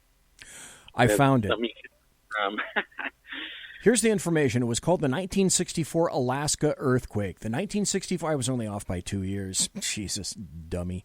The 1964 Alaska earthquake, also known as the Great Alaskan Earthquake and the Good Friday earthquake, occurred on March 27th, 1964, across south-central Alaska. Ground fissures, collapsing structures, and tsunamis resulting from the earthquake caused about 139 deaths. This is amazing. It lasted 4 minutes and 38 seconds. It was a magnitude 9.2 megathrust earthquake. It was the most powerful earthquake recorded in North American history, and the second most powerful earthquake recorded in world history. Yeah. That's rather significant. I guess the tsunami one over there that we got to watch, I can't remember what year it was, but it had that big tsunami that took out everything. That one was a big 9 something also. Right. And now, Again, thanks to Dan in chat. Here's another article. Good stuff. 3.4 magnitude earthquake jolts Oklahoma County. And you don't think of anything like that. From Oklahoma County.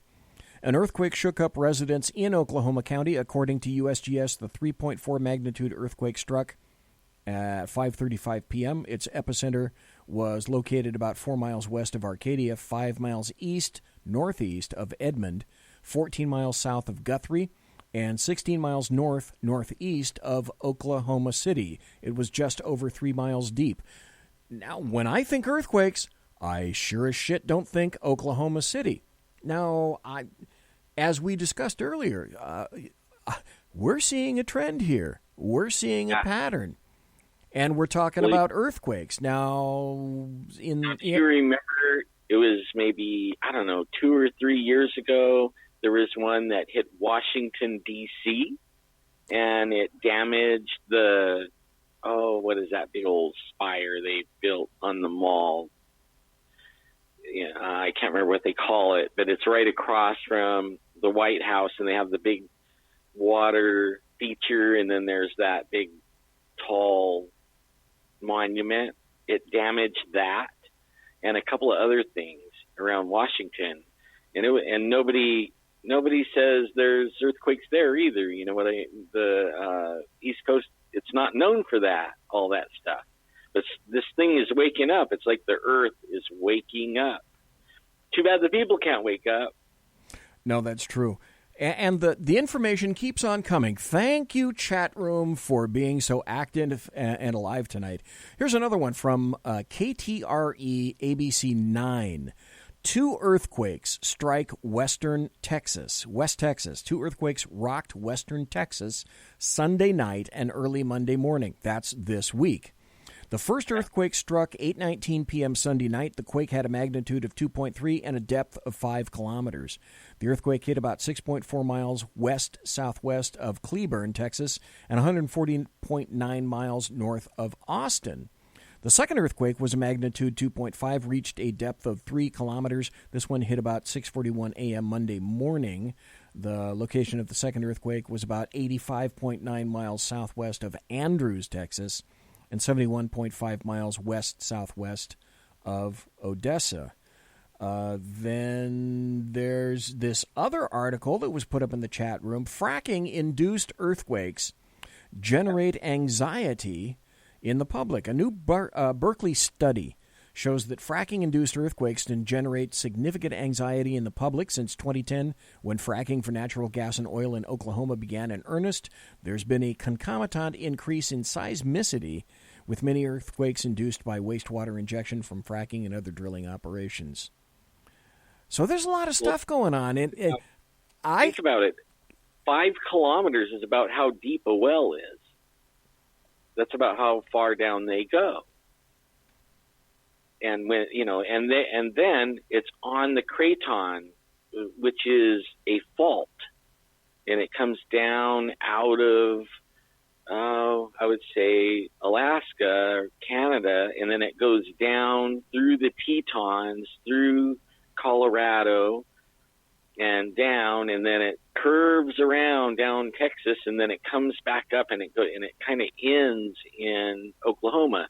And that thing has been going off like this for at least a couple of years now that I've been watching it.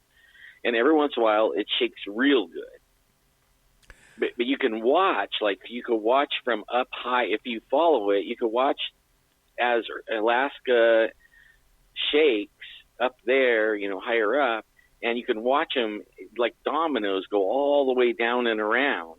And then if you look on Google Earth, that all along that whole fault, all through Colorado, everything all along it is pumping operations. So wastewater, where they're pumping the water in and pushing the oil out.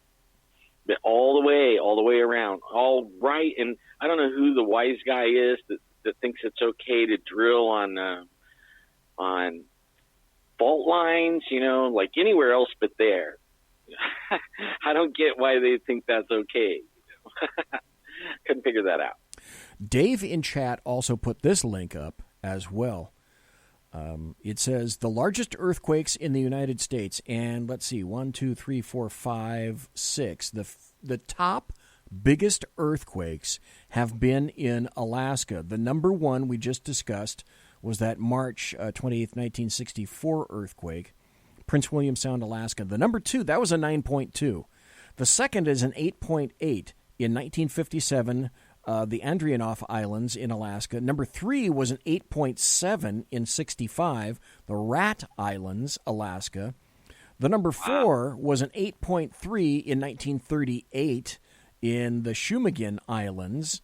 And let's see, the tie for that is also 8.3. And I happen to know something about this because I'm sure you've heard of rogue waves. I happened to buy a book about 5 years ago called Rogue Waves or something like that. And it mentioned this particular incident that I'm going to talk about now. And it's tied with number 4 at 8.3. And that was the Lituya Bay, Alaska earthquake, July 10th, 1958. Now, I happen to know a little bit of something about that, just enough to be dangerous. And that was this.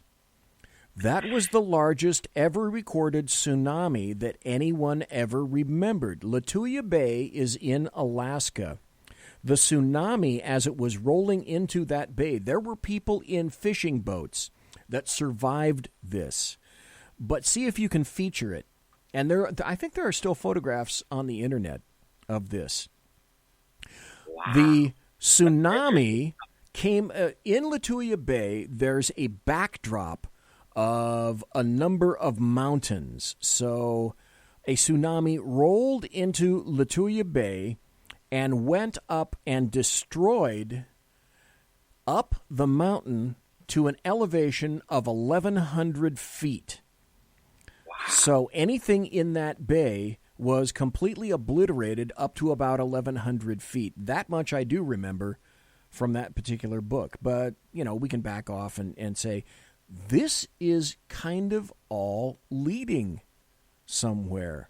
Now, we can talk about earthquakes. We can talk about the heat. We can talk about the rain. We don't have much to talk about in hurricanes because if you think about it, the United States has been really lucky in terms of hurricanes for the past couple of years. There really hasn't been much activity. There was a recent tornado, if I'm not mistaken. I don't recall. It was somewhere in the Midwest. But that activity has not been going on quite a bit recently. Last year, Houston, was it last year? And that one came in, there was 3 in a row, and they came in and they camped right over Houston and flooded it out. Maybe it was... the Gulf, right. Okay, yes. Yep. Yeah, they had 3 in a row. I mean, it took Texas out. I mean, it drowned them. Yes, okay. And I heard a few people died. But I mean, you're right. We've been pretty lucky, really. Oh, and stupid me, I forgot about Puerto Rico, too. That was dumb of me. So those were the same ones, I think. They came through over those islands and then came in the Gulf and then went right over Texas. But Florida they had that one, I think it was in the same year too, that they didn't know how to predict it, and it took out one side of Florida and it left the other side alone, even though it went right over Florida. Like Tampa was hardly even touched, but there was no water. It took, you see these pictures where the water was gone. The ocean water went way out, miles. And everybody was walking out there. And but on the other side, they were drowning. It pulled that water around to the other side, and it was just surging up. Took everybody out. It was the weirdest kind of thing. You can look that one up, too. That was interesting. I can't remember what year, though. We got about one more minute to the bottom of the hour break. Then we're going to take a break and come right back. When we come back, I'd like to continue talking to Alan Thomas, a paranormal investigator and Sasquatch researcher and all-around good guy. And I'd like to ask him again where all of this is going, where it's coming from. Maybe ask him a couple of questions about dogmen, etc.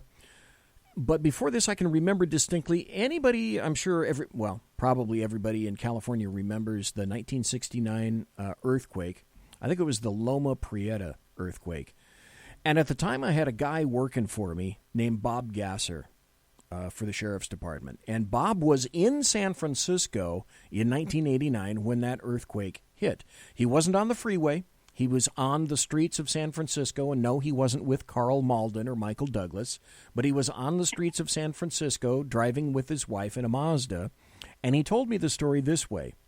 He was driving, I don't remember what direction, but he said he felt something before he heard something, and he looked in his rearview mirror, and it seemed as though there were some kind of alarms or bells going off, and it wasn't until later that he put two and two together and remembered that, oh, it's all the car alarms that are starting to go off because of this earthquake. He looked in his rearview mirror, and the earthquake was chasing him. He remembered looking in the mirror and seeing that a rolling lump of pavement was coming towards him at a rapid clip. It went under him, it shook the car, it took it off the wheels, it slammed back down onto the pavement, and the earthquake disappeared in front of him. I'll never forget the story that he told me like that, because as he was telling it, I got an incredible visual off of that thing. Folks, don't go anywhere. We're going to be right back. You're listening to the SHR Media Network. The new show on the SHR Media Network, Sackheads Against Tyranny, on shrmedia.com. Go there quick like a bunny, 11 p.m. Eastern, 8 p.m. Pacific, every Wednesday, live and direct on the SHR Media Network, shrmedia.com. Be there. Human by race, Christian by faith, American by nationality, and conservative by choice. Reverend Ralph J. Chittum Sr. is the right guy on SHR Media from 8:05 to 9 p.m. Monday through Friday.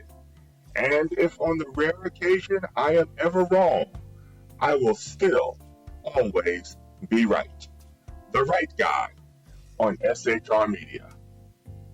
When dirty politicians, shadow governments, and deceptive Islam blind the world with fake stream media smoke, their only fear is one man with a cane. I'm Dave Milner. Join me through SHRmedia.com, HighPlainsTalkRadio.com, and the Western Free Radio Network at Spreaker, YouTube, and iTunes for a different perspective weekly on the unpleasant blind guy. And catch me on Jeff Mitchell's EDL Radio on BlogTalkRadio.com. There's no surrender ever, because truth is not always pleasant. Hey, this is Michael Wright. And I'm Shannon Wright. Join us for The Right Way with Shannon and Mike, Monday through Thursday from 7 to 9 a.m. right here on SHR Media. Why are they joining us? For fun things like sports, politics. Oh, maybe some news and entertainment?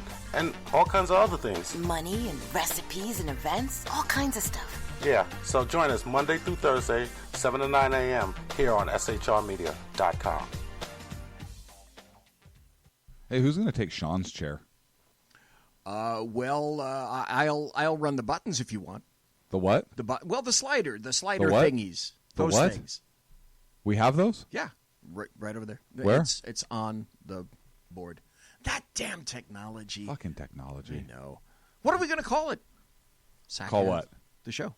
What? The show. What show? The new show, Wednesdays. Every Wednesday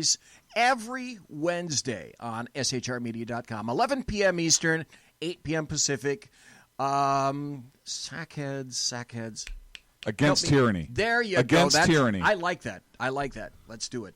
You guys are porked. Hello. I'm Tim Hart. I'm the guy BZ hires, due to his shameless contract with the SHR Media Network, to voice his promos. He'd like me to tell you that the bloviating Zeppelin's Berserk Bobcat Saloon radio show can be found on SHR Media Network, Spreaker, and YouTube every Tuesday and Thursday night at 11 p.m. Eastern and 8 p.m. Pacific, featuring right thinking from a left brain and doing the job the American media maggots won't. You'll find that the speech is free, but the drinks are not. There, in the saloon, just when safety pin manufacturers are running out of metal for the diapers of the leftists, BZ is sending his personal drones of freedom into the wheelhouses and ossicles of lovers of sovereignty and liberty nationally and globally. Broadcasting behind enemy lines in occupied California, BZ swears that no rights were harmed in the making of this promo. It's your business diva here, Melanie Collette. I am inviting you to a front row seat as I discuss some of the most intriguing details of wealth and finance with today's movers and shakers in the world of business. Listen in and discover financial truths on a global, domestic, and household scale. Uncover topics that will impact your wallet today and in the future. Money Talk with Melanie airs Monday through Friday, 5 p.m. East, 2 p.m. West, right here on SHR Media and High Plains Pundit Talk Radio. You can't afford to miss it. Conservative media done right. You're listening to the SHR Media Network. Ladies and gentlemen, boys and girls, children of all ages, it is the final 25, the final segment in tonight's 2-hour extravaganza with the kindness and gentleness of Sir Alan Thomas, who has been very kind with his time, and we greatly appreciate it here at the saloon. Alan has his own show on YouTube, which I highly recommend. He has tons of episodes that you can watch and listen to. It's on the Squatch Zone, and all you need to do is go into your favorite search engine or go directly to YouTube, either one, and just put in Squatch Zone, and I'm sure Alan would really like it if you subscribe to his channel. And then also he would enjoy it if you like his show, give him a big thumbs up from old BZ. Alan can use all the subscriptions. Hell, what am I plugging Alan for? Go to the YouTube channel and give me a thumbs up for the Berserk Bobcat Saloon. What the hell? I'm promoting you before me, Alan. What the hell is wrong with me? I've been sending everybody to you, too. Oh, good. Thank you. You are great. Oh, thank you. I mean, you're the next big thing coming up in radio. Well, I'm serious. I will have my factory-issued heart attack. There will be heart clutching and pearl clutching and whatnot. Who knows when that's coming? That's in the future sometime. What I wanted to also get to you is, and my wife was discussing this with me the other day, and you had mentioned it a little bit. Of all places, let me go back to this story. I found an article that's pretty interesting, and it talks about... here we go. You had mentioned that Fresno is a really active area, and it's getting increasingly more active for Sasquatch, dogmen, even UFOs, and paranormal activity. I found this article. This is from FresYes.com, whatever the hell that is. Oh, it's FresnoYes.com. Okay, duh. And it says... Yeah, it says, interested in the supernatural, here are the top 10 most haunted locations in the Fresno area. And you tell me if you've heard of any of these, if you can, Alan. It says, number 1, Chandler Airport. Built in 1936, Chandler Airport has had countless visitors come through its doors over the years. It seems some may not have left from reports of shadowy figures walking in the main lobby and a lone elderly gentleman watching the airfield from an old control tower, and disembodied voices heard in the diner area. Chandler Airport has its number of ghosts. Have you heard of Chandler Airport? I have. So I wanted to be a pilot growing up, so I spent a lot of time at airports. I was in the Civil Air Patrol and flew in and out of that one. In fact, it was an old base, back in the day, military base. So it has seen, a lot of stuff. So yeah, it's a good one too. Number 2, it says Kearney Mansion. The Fresno landmark built in 1903 is said to be haunted by M. Theo Kearney himself, dismayed that his dream of an agriculture... I'm sorry, what's that? I helped restore it. Did you really? I'm a painter by trade right out of high school, and my family were painters, cops and painters. That's what my family is. And I did both. I helped. I did all the sandblasting, but I was using walnut shells and I sandblasted the outside and did a little painting on the inside. But yeah, it's haunted, and it's a beautiful place. We restored it. It's beautiful. You can go in, and the Kearney Mansion, same. That one is too. I've only done a little painting at the Kearney Mansion, not much. Then number 3 is Channel Road. Channel Road, nicknamed Snake Road due to the windy nature of the road, is said to be haunted by the ghost of a woman searching for her 2 daughters. It seems one night she was driving down the road at a dangerous speed, took a turn too fast, drove off the road, and into the adjacent canal.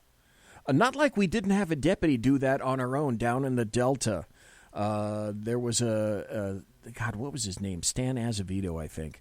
Was driving a sheriff's unit code down the Delta and took a little bit of a drink into the Sacramento River. Anyway, Channel Road. Have you heard of Channel Road? That's one I have. In the last 4 years, they have had Wolfman, triangle sightings, weird shadow animals running around, Bigfoot. We were just there this week, in fact. That is where we filmed the Destination America cable show on that road. Yeah, that's a real hot one. Bigfoot, everything's on that road. And in fact, we're starting to think now that it really wasn't a lady that ran into the drink with her car and died. Mm-hmm. Because actually, whatever they hear the screams of the I can't say it, but La Llorona or whatever her name is, they actually only hear the screams. That's what mostly people report, and we're thinking it's Bigfoot screaming. Because you said that Bigfoot can emulate all kinds of sounds. Okay, that would make a lot of sense. See, this is why you never disappoint, Alan Thomas. I can tell you anything about Fresno, and you have a story for it, and everybody loves the hell out of all your stories. Here's number 4, Sierra Sky Ranch. Sierra Sky Ranch has been in existence in one form or another since the late 1800s. It was originally a cattle ranch. It was sold off in the 1920s, and oh, my God, and became a tuberculosis hospital in the 40s. It was turned into a rehab facility for soldiers, and today it functions as a restaurant hotel. There are at least 6 documented spirits, a former ranch hand who haunts the back of the property, a nurse and 2 children that were under her care, and 2 former cooks in the kitchen who have a severe dislike for each other. Oh, man. Yeah, that one, they won't let us go investigate there anymore, but we used to, and it used to be, I would go hang out with Richard Keel right there. And we'd have dinner and do all that. You bring up another thing, and for those that don't know you, our lives intersect with a whole bunch of people, and you told this story. And maybe if you could recount it for a couple of minutes or two. You knew Richard Keel. Now, for those who don't know the name, once I mention the character, you're going to go, oh, hell yeah. Anybody remember the character, the huge guy who played Jaws in the James Bond films? That was Richard Keel, and he was a friend of yours. So if you could talk about him for a couple of minutes, maybe. Yeah, he was actually a family friend.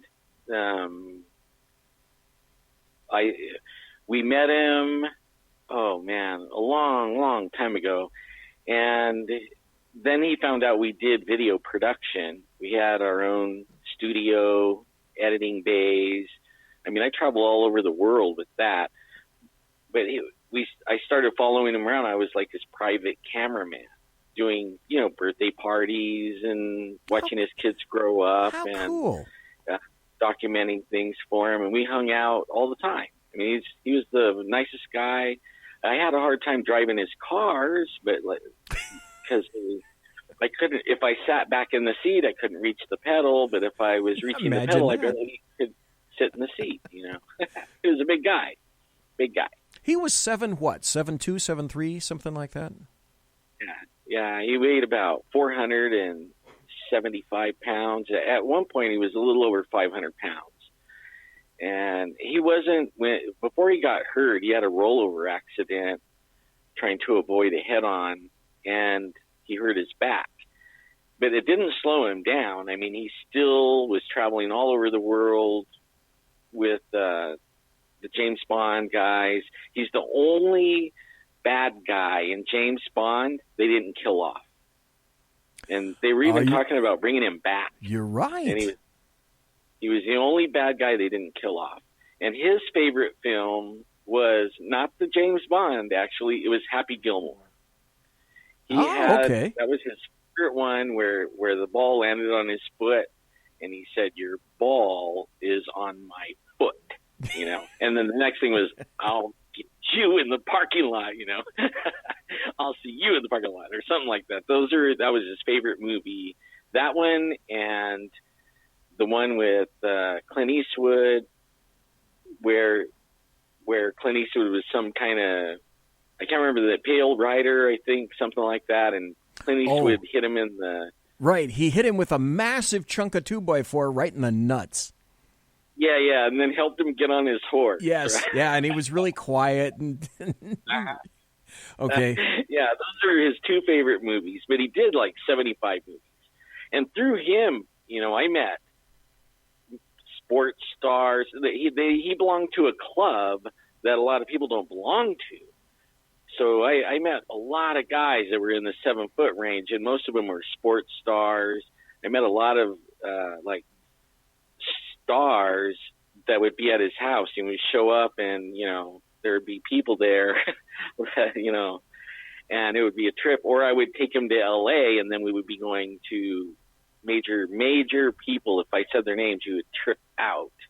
You know, and then go have dinner with them, and I would just be like a fly on the wall. You know, I'd be sitting having dinner, but I didn't say a peep. I was like kind of starstruck a little bit. Well, yeah, and listening, they probably had great stories too. People love to listen to folk stories. Mm-hmm. Yeah, it was interesting. I mean, it was real interesting to hang out with him. And then when he died, like, I've been to a lot of funerals. He had the best funeral I ever been to. And that's a weird thing to say about a funeral, that it was the best funeral you ever went to. I mean, what kind of remark is that, you know?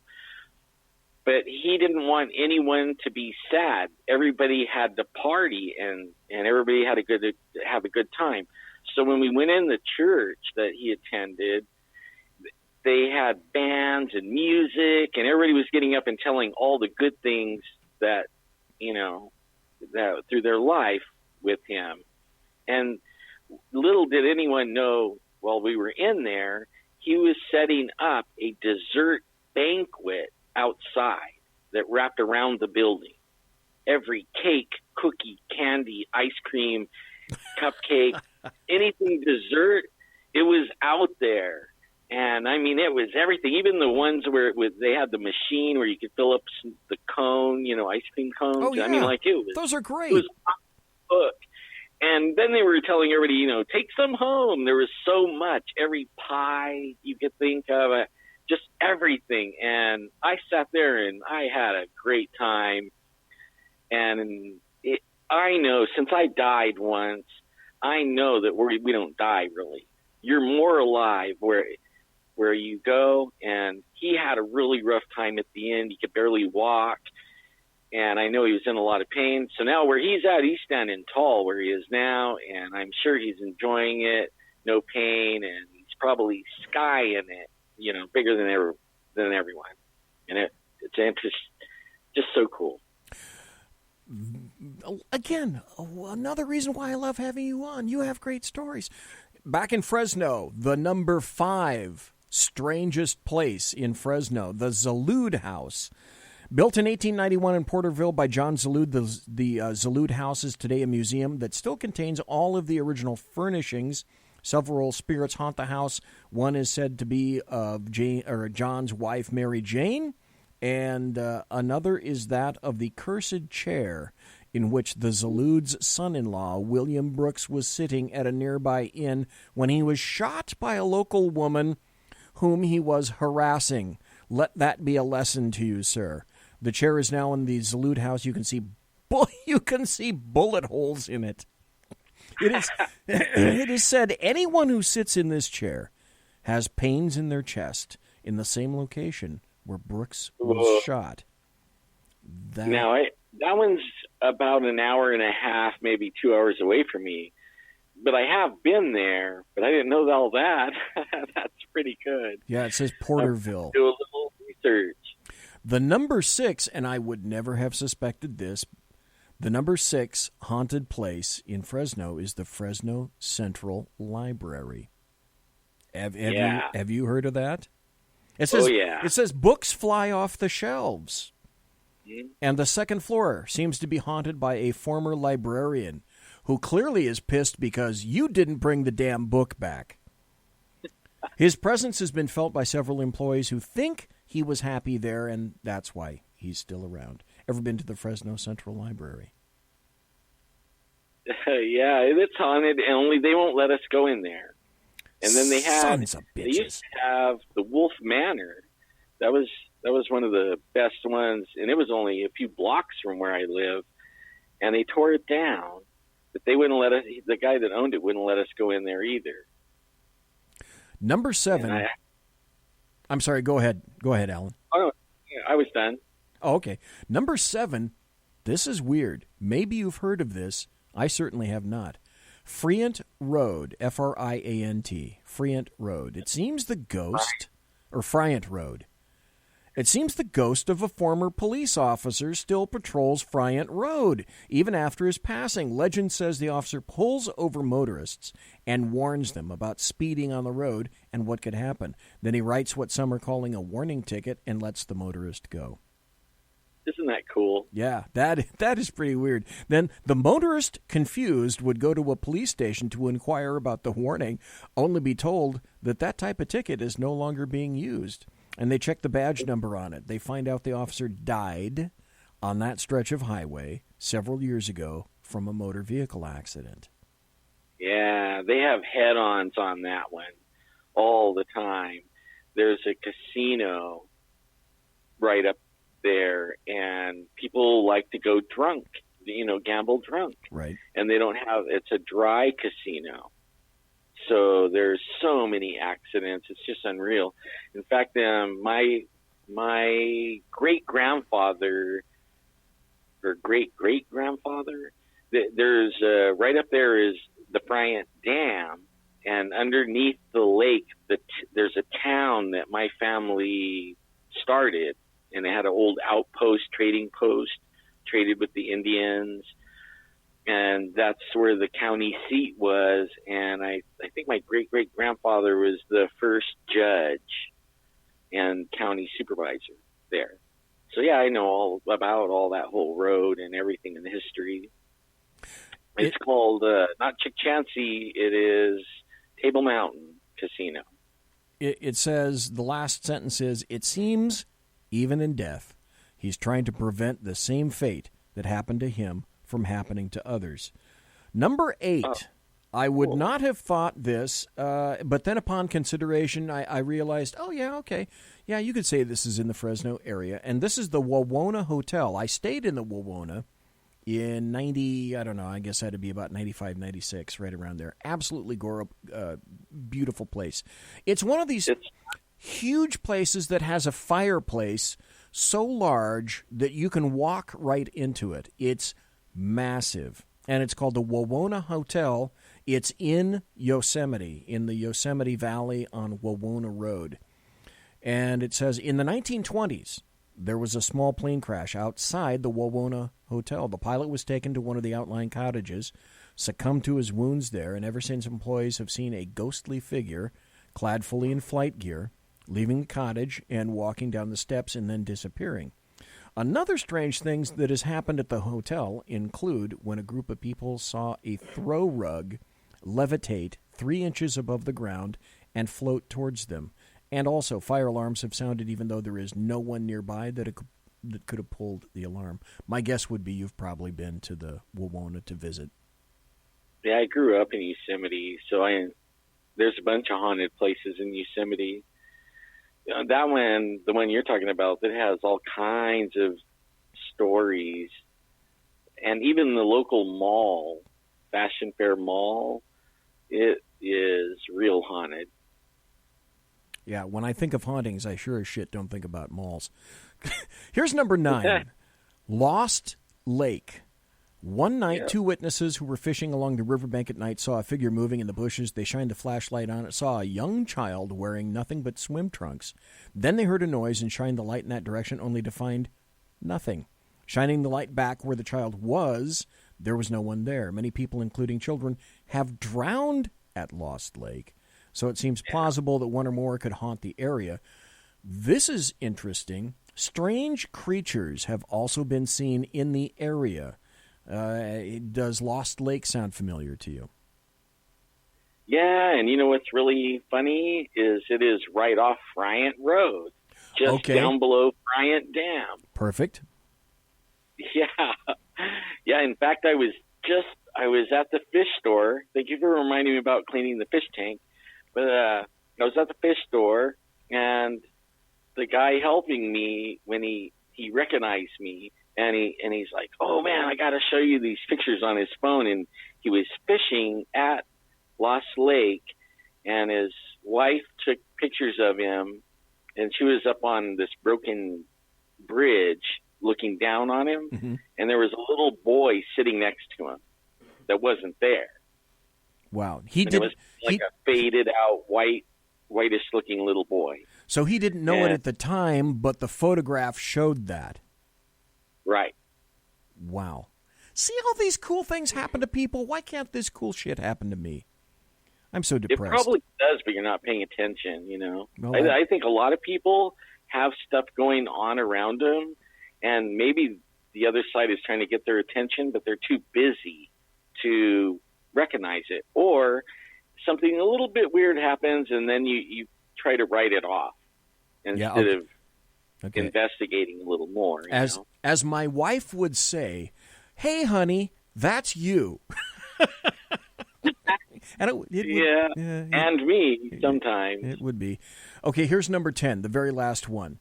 Roosevelt High School Auditorium. The Roosevelt High School Auditorium is said to be haunted by Leslie Chambers, who died on the stage October 10th, 1960, during a school assembly. Leslie will make his presence known in different ways, from objects missing and then reappearing later to playing pranks on unsuspecting students. It seems Leslie hasn't been forgotten, as it seems that every production includes his name in the list of cast and crew. Ever hear of the Roosevelt High Auditorium? That's my aunt went to that school and graduated, and it's still happening today. Still, everybody's telling me, "Man, you need to get." They won't let me go in there though and investigate. They like to tell the stories, and the kids come out telling stories, but the school district will not let you go investigate. Oh, that's terrible. They actually did a movie about it. I can't remember what the name of it is, but they used a local theater instead of the school because they wouldn't let them go in the school and do it on the stage. So they used a little theater in town somewhere and did a movie about that. Folks, our time is at an end. It's time to wrap up the entire show. Number 1, my thanks, my effervescent thanks continuously to Alan Thomas. And Alan, tell folks where you can be found, read, social media, and also about your show. Well, they can find me. I don't have much. I mean, all I have is the Squatch Zone, and it is just Squatch Zone. So if you Google that, it pretty much take you to me, and it's all YouTube. But I am kind of growing, so I'll be having a website pretty soon and doing some other stuff. But right now it's just YouTube, Squatch Zone, and it is always a pleasure to talk with you, sir. I love you guys. You guys are the best. And anytime, anywhere, all you got to do is give me a little advance notice. I like that. We're going to have you back in perpetuity or until the day I cack. Also, you are on Twitter at Squatch Zone, and you're on Facebook. Let's see, I don't recall. Are you on Facebook at Alan? Or excuse me, are you on Facebook as Alan Thomas? Yeah, I have that, and then I do have a Squatch Zone Facebook, but it's only me doing all this stuff. I don't have a producer or a big crew or anything. Yeah. So right now I'm just maintaining YouTube, and a lot of stuff gets posted automatically over to Twitter and the Squatch Zone Facebook thing. But I don't have enough hands and ears and eyes to handle all of it. Yeah. But they can find me on I think it's called Sasquatchin on Facebook. You can call Alan Thomas at Sasquatchin.com or something like that. And they could find me on Facebook. Okay, cool. But the easiest ways to find me on YouTube, you can find me on YouTube really easy. That one I'm really paying attention to. Cool. Alan Thomas, thank you ever so kindly for being here tonight. Folks, thank you for being here. Alan, I'm going to have you on again, and I'll see you again in November. But, hey, I'm going to have you on probably again in next month or month after that. And, folks, if you can't come on with me here pretty soon and talk about some of the stuff that you do, I think it's very interesting, and I think it's tied together. I'd love to. And you know what? I kind of think that you might be right about that. And yes, the short answer is yes, I'd love to. Very simple.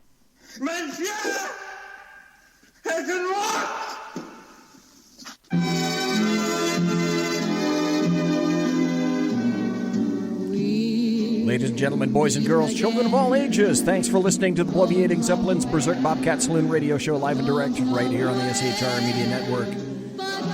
If you want to contact me, you can find me on Twitter at BZEP, B-Z-E-P. You can find me on my blog at bloviatingzeppelin.net. You can contact me and send me hate mail with F&S words like other people do, bz at shrmedia.com. My original intro music is by Possessed Tranquility. You can find them at reverbnation.com. Promotional consideration by the Lockheed Martin Skunk Works and by the Boeing Company. If it ain't Boeing, I ain't going. And also by Pratt & Whitney Engines Thrust, You Can Trust. And occasionally by the Allahu Snack Bar, a little bit of Muhammad in every bite. Thanks to my personal KC-135 Kettle One refueling team, with whom I will be consorting in less than an hour. Thanks to Alan Thomas for being here tonight. Thanks to you folks for listening, being involved in chat, and also the podcast. Tomorrow night, Sackheads Against Tyranny. It's a real chat show with myself, Sackheads Clint. Good night, folks. God bless. Take care. Be safe.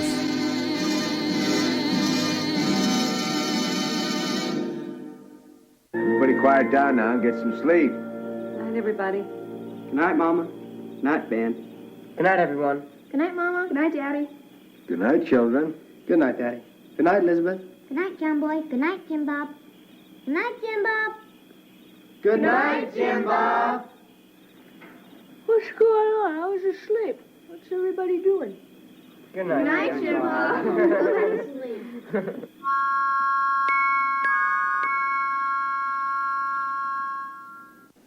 Good night, and good luck.